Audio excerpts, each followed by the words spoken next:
అందరికీ నమస్కారం. నా పేరు గుండ్లపల్లి వెంకటకృష్ణయ్య. తండ్రి గారు స్వర్గీయ గుండ్లపల్లి ఆదినారాయణ గారు స్వాతంత్ర సమరయోధులు.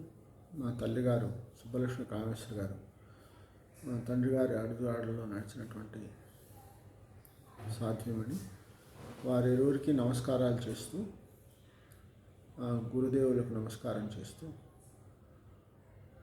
అందరికీ ఉపయోగకరమైనటువంటి ఒక విషయం మీద ఈ వీడియోను చేయటం జరుగుతుంది.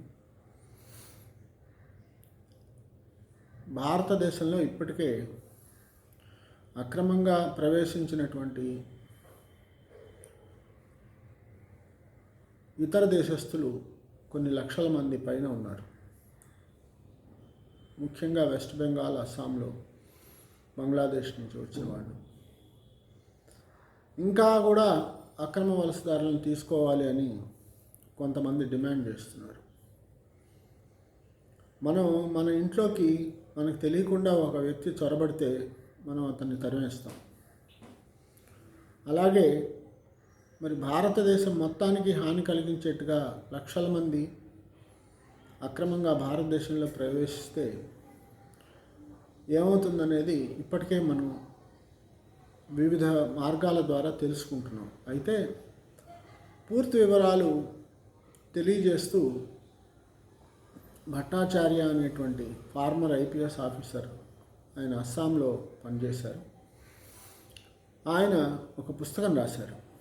ఆ పుస్తకంలో ఉన్నటువంటి వివరాలు చూస్తే ఏ విధంగా జనాభా పెరిగింది, అక్రమ వలసదారులు వాళ్ళు ఏ విధంగా ఓటర్లు అయ్యారు, ఓటర్ల సంఖ్య సడన్గా ఎలా పెరిగింది, అలాగే వాళ్ళు ఉన్న భూమిని ఆక్రమించుకుని తర్వాత కొన్ని సరస్సు ఉండే ప్రాంతాలని, చెరువులు ఉండే ప్రాంతాలను కూడా ఆక్రమించుకోవడం,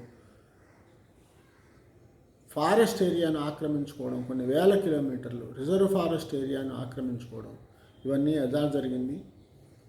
దీని మీద ఎన్నో రిపోర్ట్లు ఉన్నాయి కానీ సరైనటువంటి చర్యలు తీసుకోలేదు. అయితే ఇల్లీగల్ మైగ్రేషన్ అనేది భారతదేశానికే కాదు, యూరప్లో కూడా ఉంది ఆ సమస్య. ఈ పుస్తకం రాశారు ఆయన దీని గురించి. ఆ పుస్తకం 2018లో పబ్లిష్ అయింది. ఆయన అప్పటికే యూరప్లో ముందు ఇల్లీగల్ మైగ్రేషన్ అనేది పెద్ద ప్రమాదకరంగా పరిణమిస్తుంది అని ఈ డికేడ్ అంతా కూడా రాశారు. ఈ రోజున మనం చూస్తున్నాం న్యూస్లో కూడా. కనుక ఈ పుస్తకాన్ని మనం తెలుసుకోవాల్సినటువంటి అవకాశం ఉంది. ఈ పుస్తకం పేరు, ఇది అమెజాన్లో లభ్యమవుతుంది. అలాగే ఇది రాసినటువంటి భట్టాచార్య గారి వివరాలు.